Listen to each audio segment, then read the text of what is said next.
Well, look at the crisis in Cyprus and pity the poor Russian oligarchs who use the country to take the smell off their money. All right, it's not especially easy, but the banking crisis there does raise the intriguing question of what is money. The Oxford English Dictionary defines it as any generally accepted medium of exchange which enables us to trade goods without needing to barter. So far, so obvious, so many euros to the pound or the dollar, but there's an increasing number of people preferring to do business of various levels of legality in something called bitcoins, which you'll never have in your wallet because it's a virtual currency. Imagine not being able to access your own money or being told how much you could withdraw from your own savings. You might lose faith in your central bank or even the currency that you have in your pocket. You might even consider storing your wealth in a new virtual currency called a Bitcoin. Certainly that's what's happening in Europe. In recent weeks, Bitcoin has soared from 500th in the app download charts to 52nd, and a Bitcoin has trebled in value since January to £50. Bitcoins are earned online as a reward for solving fiendishly complex computing tasks. Initially, they were given away to people who helped set up the system. But now individuals can also buy them and store them in a virtual wallet. Unlike a normal currency, though, people bypass banks entirely and instead send Bitcoins to each other over the internet. Because Bitcoins are stateless, they cannot be taxed, frozen, or easily traced. So the advantages for some are clear. First of all, because I'm just sending a string of bits to you, it doesn't go through a bank. It doesn't cost anything. There's no fee. I just send you the bits and now they're yours and not mine. The second thing is the near anonymity, which through the use of appropriate technology you can make anonymous. And the third, I think, is the sort of sense that you're not playing by the man's rules. The key test of any currency is acceptability. Shops in years gone by used to only accept pounds because they knew they could, in theory, swap it for its equivalent in gold at the Bank of England. Things have moved on quite a bit since then. We now have a virtual currency, Bitcoins, which has no link to either the Bank of England or to gold, but it's starting to ever so slightly make its way to the high street. So, for example, you can order a pizza online, pay for it in Bitcoins, and collect in person.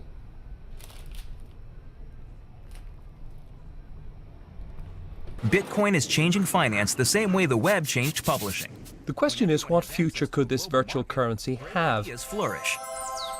Some experts think that Bitcoin might be just the first stage in a virtual money evolution, a bit like Friends Reunited now being eclipsed by Facebook. Whether that means in the long run people will use Bitcoins instead of pounds and euros, I'm unconvinced. Whether it means in the long run they'll use something like Bitcoin, I think that's probably true. You know, the new economy needs a new kind of money, just as the industrial economy demanded new kinds of money a few hundred years ago. But there's a dark side to Bitcoins. Anonymity means they can be used to buy drugs or weapons, and Bitcoin accounts have also been seriously exposed by hackers. No wonder then that US and European authorities want far more regulation. But before that, some disillusioned Eurozone savers may still prefer to risk their money on a virtual rather than a hard currency. Well, Daniel Knowles has written about Bitcoin for The Economist, and Trace Mayer is in San Diego. He's an entrepreneur and financial blogger who uses Bitcoins. What attracts you to them, Trace Mayer? What I like about Bitcoins is that they're limited in amount, and with the protocol, you're allowed to send any amount of money to anyone, anywhere in the world at any time, and there's no way for it to be seized or frozen or confiscated in any way. So we're able to use a currency that can't be hyperinflated, and we don't have to worry about bank seizures like what's happening in Cyprus. But what do you actually use them for? Well, I use them to pay independent contractors that are all over the world, whether they're in India or the Philippines. I've used them to purchase digital products such as ebooks or MP3 files.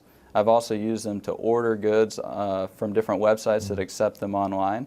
And in other cases, I've traded them for euros or British pounds or dollars when I've been traveling. Daniel Knowles, it does have many of the characteristics of a proper currency, doesn't it? Well, what it actually resembles, in fact, what it's designed to resemble, is a sort of virtual gold.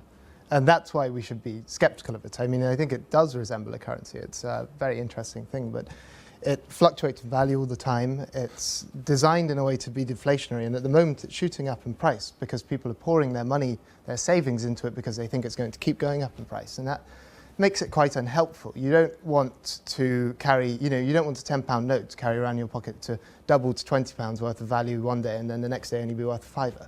So it's unstable. It's interesting, but I think the gold comparison's interesting. We've kind of moved past using real gold as society. So whether we're going to move back to some virtual gold seems quite... Well, this is about what you want to use them for, isn't it? Yes, absolutely. The big issue for Bitcoin is whether people are using them as an investment or as a store of value somewhere to save their money, or whether they're using it to actually trade. For a currency to work, people have to be buying and selling things with it. And actually with Bitcoin, they are a little bit more. And so, but at the moment, you see that there are people flooding it in because they think it's the next big thing. And I think that could actually undermine it. You don't want that. Trace Mary, are you bothered by its fluctuation in value? Well, I've been around it for a long time. When I first started publicly recommending it as a blogger, it was around 25 cents US, which was about 10 pence. And now it's upwards around $80 US. And so I've seen a lot of ups and downs with Bitcoins, and I'm not really too worried about the fluctuations in price, because the price is actually irrelevant to the value it provides in being able to transfer value over distance or over the internet. So whether it's a nickel or whether it's $10,000 or $100,000 a coin, you're still able to transfer value from point A to point B anywhere in the world, all for little or no fees. And that's really the value that it adds. If people want to speculate on the price of it, just like they speculate on the price of dollars or euros or the price of gold, then so be it. But for me, it's mainly the value transfer utility that it adds that I'm most attracted to. Daniel Knowles, what potential problems are there, given that it is not a national currency and therefore is not at any point backed by a national treasury? Well, one thing that's quite interesting is that, well, for a start, the transferring thing is an interesting one in the sense that it does mean that there is no way to trace it, or it's very difficult to trace. It makes it quite a natural thing for money laundering. The difficulty, of course, is getting your money, your kind of the money that you want to launder into Bitcoins and then out again. But it's that kind of raises a security issue. People can use it to trade, to move money around countries. It has the issues, insofar as a currency, it has the issues that currencies like the gold standard have. And so if you wanted to adopt it on a much wider scale, you would have all of the problems that we used to have when we had the gold standard, when gold was our primary currency, which is that if you have well, you won't have this with Bitcoins, but if you had a load of gold flood the market, then you have inflation.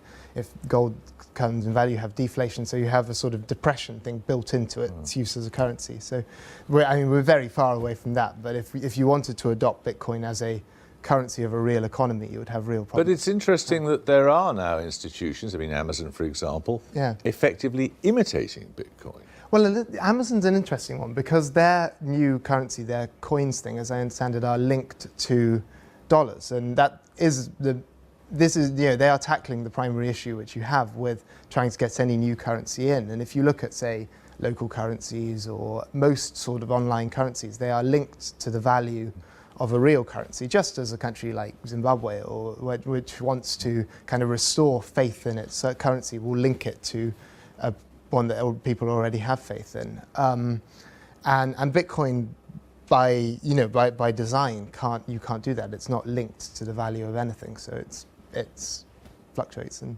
okay.